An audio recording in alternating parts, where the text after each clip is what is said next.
Sementara itu pemirsa, politikus PDI Perjuangan Andi Wijayanto mengaku pernah melihat dan memegang langsung ijazah Jokowi saat pendaftaran Jokowi sebagai capres pada 2014 lalu. Menurut Andi, saat itu KPU pun menyatakan berkas Jokowi sah dan lengkap.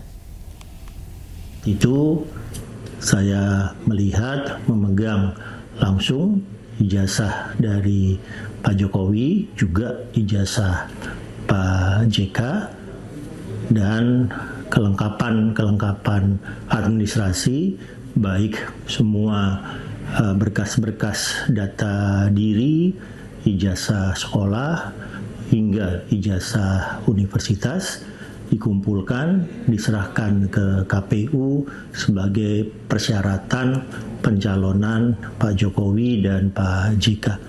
Tugas kami berakhir di situ dan proses pencalonan berakhir saat ijazah Pak Jokowi dan Pak JK oleh KPU dinyatakan sah dan lengkap, sehingga calon kami Jokowi JK berhak untuk mengikuti proses pemilihan presiden 2014.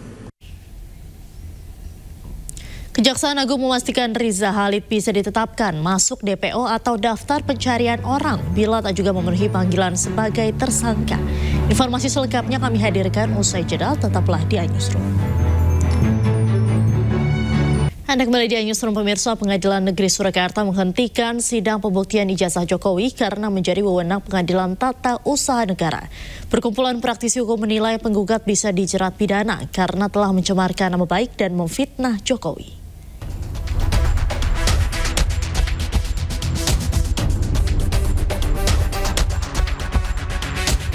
Majelis Hakim Pengadilan Negeri Surakarta memutuskan tidak berwenang mengadili gugatan perdata terkait keabsahan ijazah Presiden ke-7 Joko Widodo.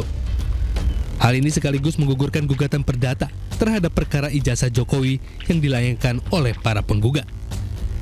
Menanggapi putusan Pengadilan Negeri Surakarta yang menggugurkan gugatan keaslian ijazah Jokowi, kumpulan praktisi hukum dan ahli hukum Indonesia atau petisi ahli mengapresiasi keputusan tersebut.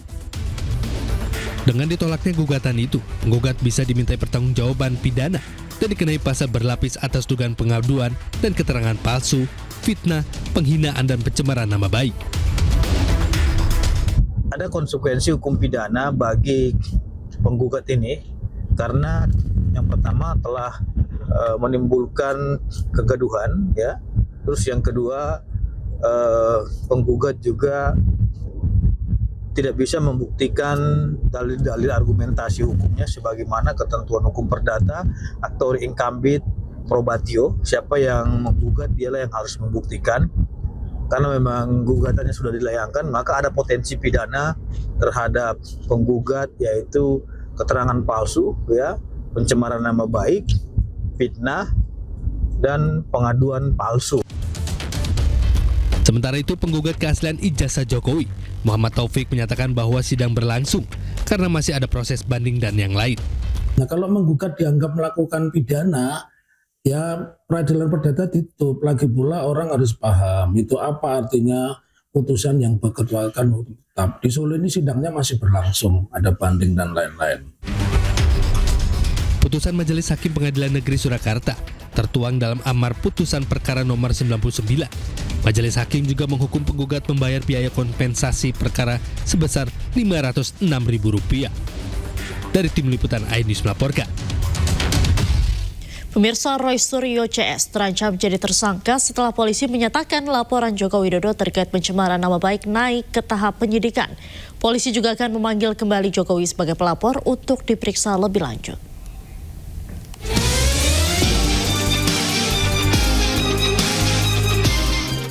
Laporan Presiden ke-7 RI Joko Widodo terkait dugaan fitnah atau pencemaran nama baik buntut tudingan ijazah palsu naik ke tahap penyidikan.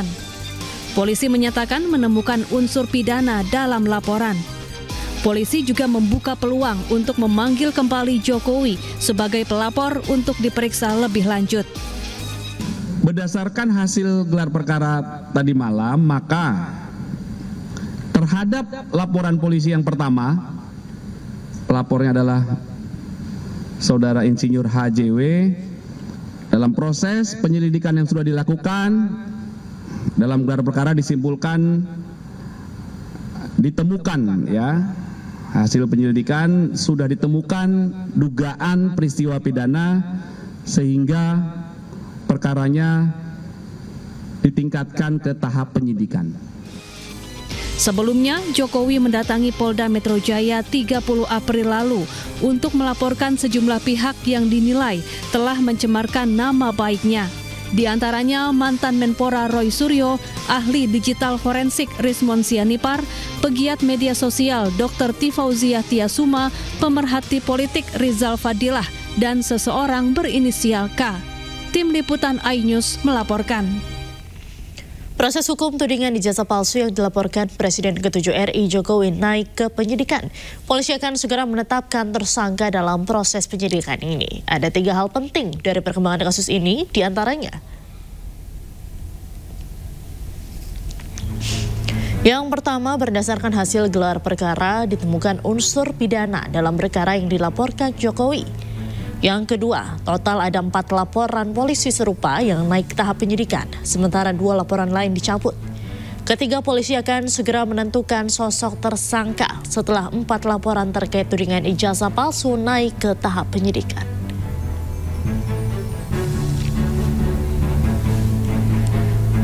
Sementara itu, Roy Suryo sebagai terlapor dalam tudingan ijazah palsu yang dilaporkan Presiden ke-7 RI Jokowi mengaku siap jika dijadikan tersangka asalkan polisi bersikap profesional. Tidak apa-apa, itu adalah tugas profesional dari kepolisian yang harus menjalankan pelaporan yang sudah ada termasuk dari kliennya Pak Rifai. Tapi juga kita lihat nanti apakah polisi profesional, presisi dalam tugasnya.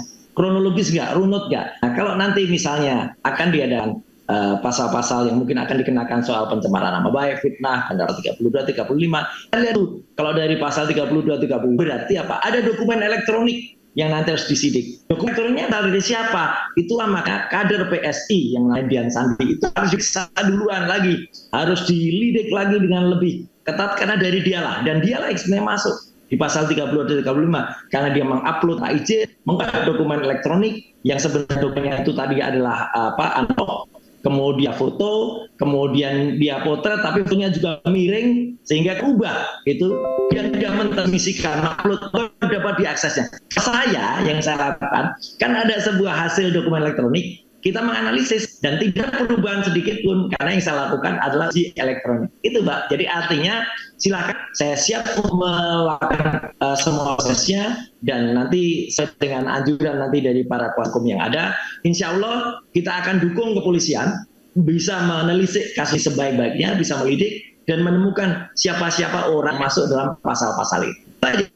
Pada intinya Mbak, dengan meningkatnya kepenyidikan sebenarnya ada beberapa hal ya, beberapa poin, yaitu pertama apa yang dilaporkan Pak Jokowi benar adanya, lalu kedua memenuhi unsur tindak pidana, dan ketiga sudah didukung oleh alat bukti awal yang cukup ya, alat bukti awal masih ya sifatnya, sehingga dengan demikian menurut ketentuan hukum acara pidana maka statusnya ditingkatkan menjadi penyidikan. Sedangkan di penyidikan sendiri tugas utama penyidik adalah pertama mengumpulkan alat-alat bukti lagi, ya tadinya kan masih alat bukti yang awal ya, nah sekarang dia kumpulkan alat bukti lagi, lalu kedua menentukan tersangkanya. Jadi sebenarnya sampai hari ini belum ditentukan siapa tersangkanya ya, dan kami sendiri juga waktu melapor itu tanpa menyebut nama-nama tertentu ya, dalam lidik lebih kurang begitu. Jadi menurut saya ya kita tunggu saja proses penyidikan dan sama-sama kita harapkan penyidikan ini objektif, kredibel dan transparan,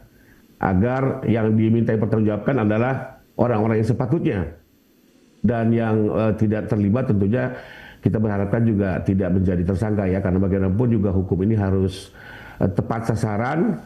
Dan satu lagi mungkin untuk Pak Jokowi sebenarnya yang dituju adalah agar nama baiknya dapat dipulihkan, dan kedua soal keaslian ijazah dapat dikukuhkan oleh pengadilan. Pemirsa, Dr. Tifa memberikan keterangannya terkait tudingan ijazah palsu Presiden ke-7 RI Joko Widodo di Polda Metro Jaya Jumat siang. Sebagai terlapor, ia dicecar sebanyak 68 pertanyaan.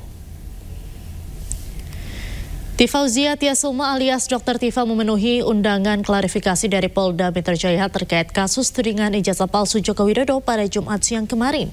Meskipun statusnya sebagai saksi terlapor, Tifa menyatakan dirinya membutuhkan penjelasan lebih lanjut mengenai materi yang melatar belakangi statusnya sebagai terlapor. Dr. Tifa pun mengaku kecewa, pasalnya penyidik tidak memperlihatkan ijazah Jokowi saat pemeriksaan hari ini. Tentu saja karena pertanyaan-pertanyaan itu semua berkaitan dengan ijazah yang menjadi polemik selama 10 tahun ini. Ya tentu saja yang saya tanyakan dulu, yang saya klarifikasi dulu apakah ijazahnya ada. Sebab kalau ijazahnya tidak ada ya kita percuma kan bertanya jawab gitu ya. Ya saya jawab sesuai dengan yang seharusnya saya jawab, saya keberatan kan.